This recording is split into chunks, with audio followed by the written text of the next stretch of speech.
یہ سارے کاڑے ہیں، سارے بیچ میں مشورے دینے والے، یہ شیری مزاری سے لے کے فواد چوہدری سے لے کے مسرت جمشید چیمہ سے لے کے پارٹی لیڈر ایک لگاتا تھا، یہ 4 لگاتے تھے ادارے اور فوج کے خلاف، اور اس کو خوش کرنے کے لیے، عہدے لینے کے لیے، ٹکٹ لینے کے لیے۔ میں پاکستانیوں کو، محب وطن پاکستانیوں کو اور پارٹی لیڈر کو جو ماننے والے پاکستانی ہیں، ہاتھ جوڑ کے میں ان سے پوچھوں گا، مجھے بتائے فاکس نیوز پہ، اسکائی نیوز پہ اور CNN پہ بیٹھ کے کوئی CIA کے خلاف یا امریکن فوج کے خلاف ذرا بول کے دکھائے، یا وہاں کی سوشل میڈیا کے اندر کوئی بندہ بات کر کے دکھائے۔ آپ یقین جانیں، امریکہ نے ٹک ٹاک کے حوالے سے ایک گلا شکوہ کیا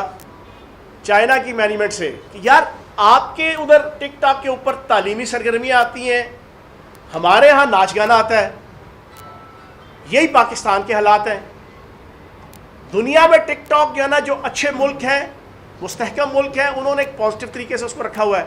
اور دنیا کے کسی ملک کے اندر انسٹا کے اوپر، فیس بک کے اوپر، ٹویٹر کے اوپر